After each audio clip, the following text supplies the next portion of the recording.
Morning. Just first of all, wanted to get your reaction to the FA Cup draw and your result over the weekend. Yeah, we're delighted to be in the semis. Delighted to be looking at the prospect going to a final. Of course, going to Wembley for a semi-final against the team that we've played so many times over. Well, I've been there for 18 months now, and we seem to play Chelsea every other weekend. So it's a game we're looking forward to. Here's me repeating an old question, but Angel Gomez's contract expires tomorrow. Will he be staying at the club? Got no news, nothing, so doesn't look like it. Hi, Ollie. Hi. Hi, just wondering how you see the battle for top four going into this game, because it's not just Chelsea that you're chasing, it's obviously Wolves as well now. Yeah, I think there's many teams in that battle for third and fourth. You got Leicester, Chelsea, us. You got Wolverhampton doing really well. Of course, I'm sure Tottenham and Arsenal and Sheffield United still want to put the run together and put a challenge in there. So it's exciting. Must be exciting for all the fans. We've been waiting for so long now to have football that matters on the TV. Of course, we all want the fans in the stadiums, but at least now you can sit back and watch some exciting and important games. You're on a 14-game unbeaten run. Just how much progress do you feel you're making as United manager? And do you feel the players are starting to understand exactly what you want from them? Yeah, the players are working really hard, and they want to do as well as they can.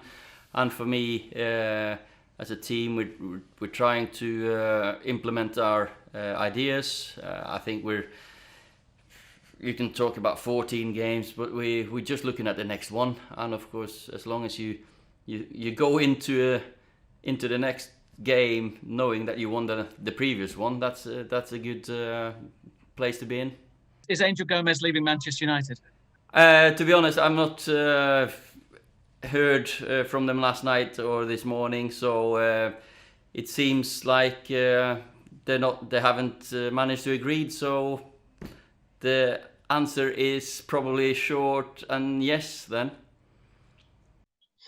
You can see the resilience has built up in your squad over this kind of winning run or unbeaten run. But for Marcus Rashford, he came back from a big injury. He's done so much. He's almost the most special person in the country at the moment. So I don't want to be negative about him. But is he feeling his way back into the team after a serious injury? Of course, Marcus has been out for a while, but I think he's looked sharp. I think he came on and looked sharp again against Norwich. Sheffield United, he did miss one or two chances, but that's the goals he created. I think that's what we're focusing on, and I think Marcus is on his way to his best season ever at Man United. So for me, I'm just looking forward to him to getting more and more minutes, and we can see he'll definitely score a goal soon. Simon Stone? Ollie, I realise this is a strange season, and in some senses it's just about getting to the end of it, but how important is it for Manchester United to be back in the Champions League and amongst the clubs that the club regards as their equals? Well, I think every year that you're in the Champions League is a great experience, and for the players it's a step forward. You play against the best, so of course for us that's what we're striving to do and get to, as long as winning trophies. But and to get there, we need to focus on one game at a time, because there are so many teams just above us and just below us that want that place. So we don't want to get distracted by thinking too far ahead. We just need to go one game at a time and think, when you go into the next one, okay, at least we won the previous one. And just in terms of Brighton, United have lost their last 2 years. Is there a reason for that? And actually, given what's happened, could you be better off playing them without their fans in the stadium? Of course, there's a reason, because they're a good footballing side. They play football and they make it hard for you.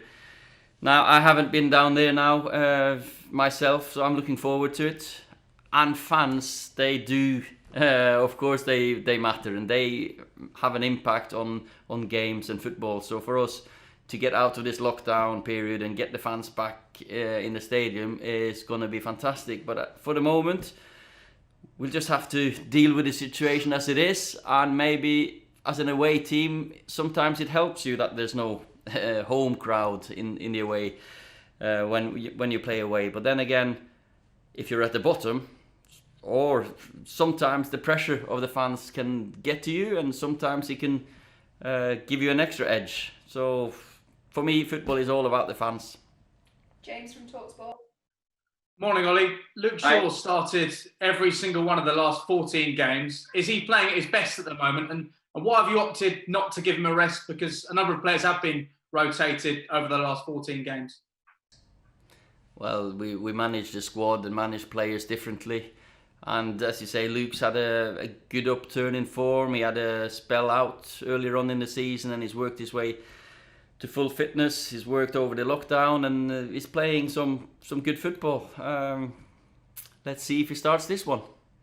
Okay, last question from Andy Mitten.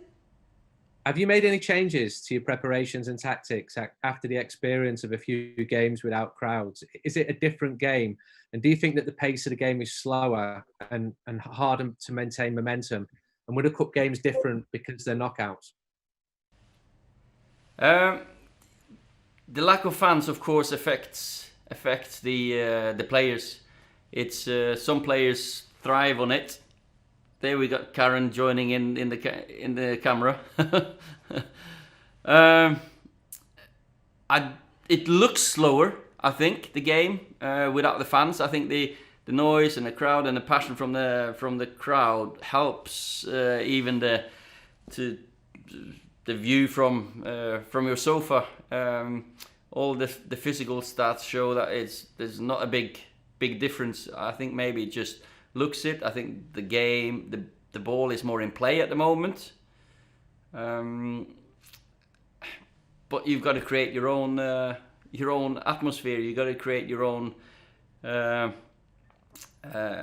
enthusiasm in there. And some players thrive with crowd. Some players relax more with no crowd and can express themselves more. So it's individual players and individual teams, they react to it differently.